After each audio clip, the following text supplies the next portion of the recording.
देश परदेश TV Germany 21 उत्ते जी आया नो सलाम नमस्ते ते सत श्री अकाल। उसनू आखी घर दियां कंधां दे नाल यारी रखे, उसनू आखी घर दियां कंधां दे संग यारी रखे, मेरे वांगू घर विच रह के ओ बेघर ना होवे।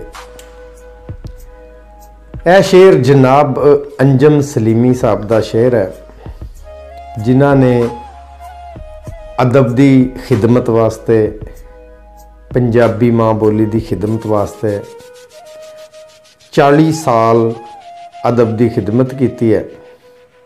40 वरे उन्होंने पंजाबी की उर्दू की खिदमत विच गुजारे ने। अज तुहाडी मुलाकात उन्हां नाल करवावांगे ते उन्हां दा कलाम भी तुहानूं सुणावांगे। अंजम सलीमी साहब फैसलाबाद आर्ट कौंसल दे बहुत बड़े एक नाम, जिन्हों के 2019 which for ever achievement award भी दिता गया। तो यह 40 साल के वरियां विच उन्होंने बहुत सारियां किताबां लिखियां, पंजाबी उर्दू किताबां लिखियां। किताबां दे नाल नाल अदब दे नाल नाल उन्होंने हदायतकारी भी की, मतलब ड्रामे लिखे, स्टेज ड्रामे लिखे।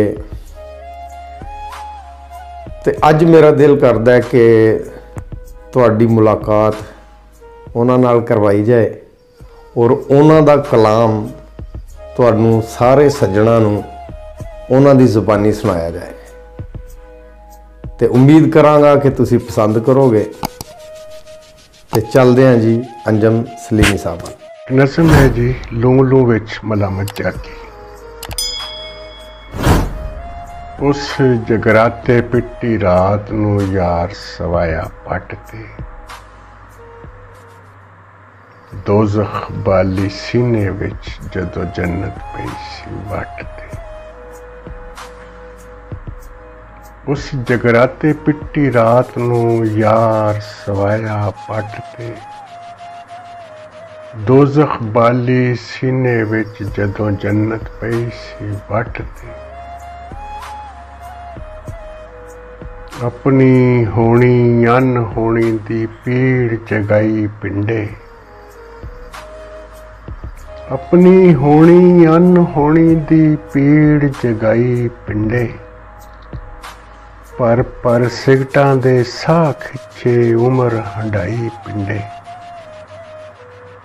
तूणी दित्ती काली दी दम दम दा नारा लाया,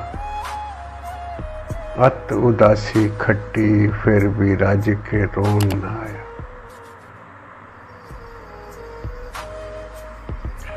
तूणी दित्ती काली दी दम दम दा नारा लाया, अत उदासी खट्टी फिर भी रज के रोन ना आया। लूं लूं विच मलामत जागी शीशा मूँह ते थुके, लूं लूं विच मलामत जागी शीशा मूँह ते थुके। अखां विच दरियाई सुट्टियां हंजू फिर भी सुके। फूकां मार बुझाए दीवे सुलगी जावन बत्तियां, सिर दी वहशत दूणी होई कंधां करके रत्तियां।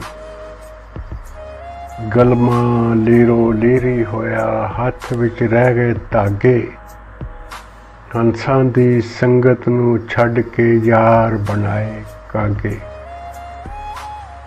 गलमा लीरो लीरी होया हथ विच रह गए धागे, हंसां दी संगत नूं छड्ड के यार बनाए कागे। हड्डां दी अग बाल जिन्हां नूं मास खवाया तल के, हड्डां दी अग बाल जिन्हां नूं मास खवाया तल के।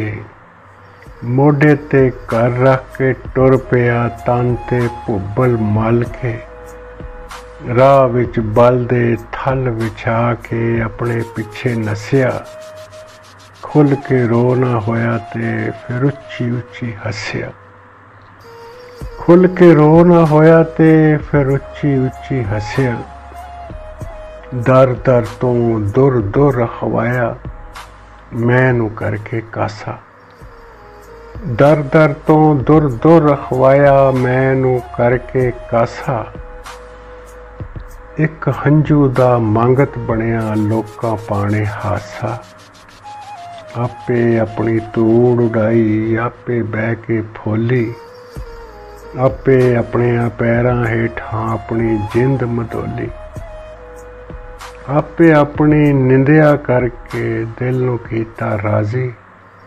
ਕੀ ਕਰਨਾ ਮੈਂ ਬੇਹਾਲੇ ਨੇ, ਮੁਸਤਕਬਲ ਤੇ ਮਾਜ਼ੀ।